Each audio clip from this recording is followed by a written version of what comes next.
I really wish this video wasn't necessary. I wish boys could naturally find what they need to grow into godly men and girls into godly women, but that is not happening.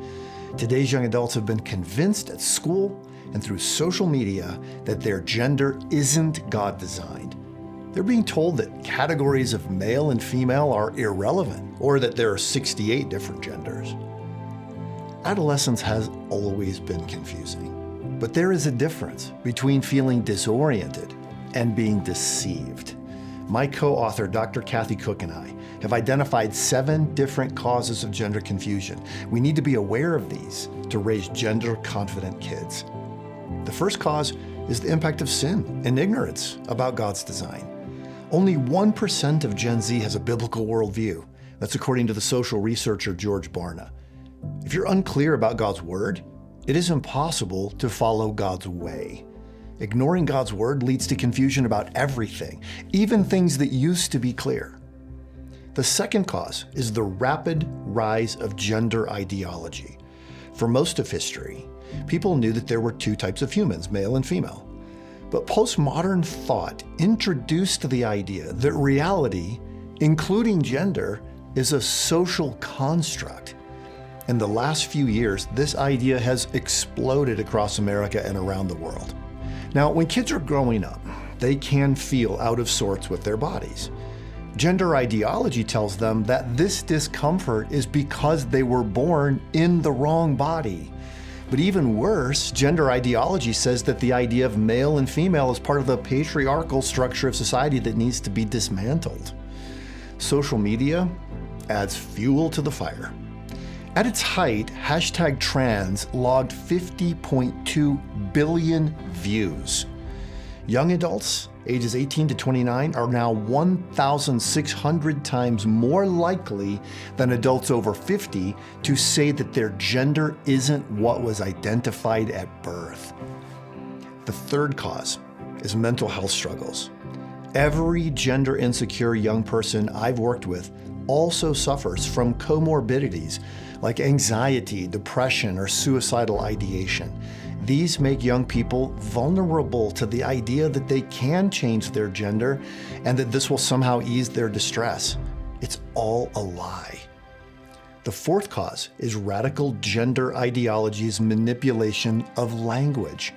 A transgender identifying male is called a transgender woman. A transgender identifying female is called a transgender man. So-called personal pronouns are demanded to force everyone around to uncouple from reality.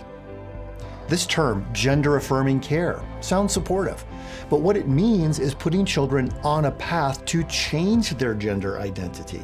This begins with social transition, then medical transition, and then even surgery to remove healthy body parts.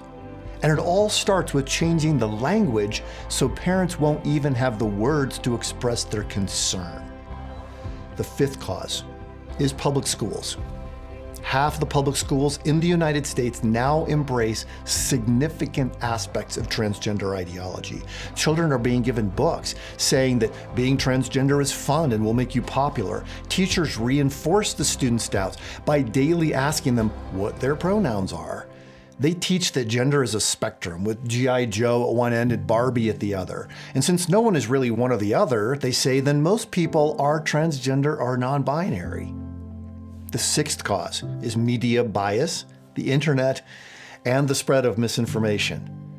When I Googled the word transgender, I had to go 5 pages into the search results before I found a single link questioning transgender ideology. No wonder young adults are convinced that male and female are irrelevant.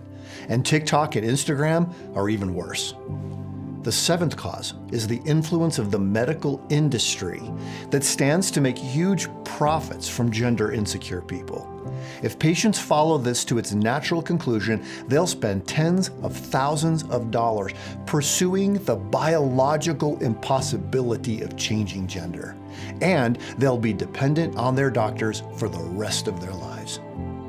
Well, if there's any good news, it's that the tide may be turning.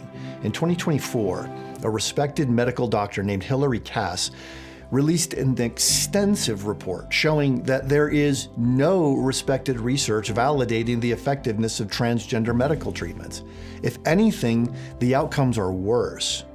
But now is not the time to let down our guard. Gender confusion isn't really about sex, it's about identity. Every child wants to know, who am I? It's up to us to communicate that they are designed on purpose by a loving God. Therapy, dealing with underlying trauma, can help. So can strengthening parental bonds and removing the sources of confusion. With these tools, nearly all children find congruence between their God-given gender and their feelings.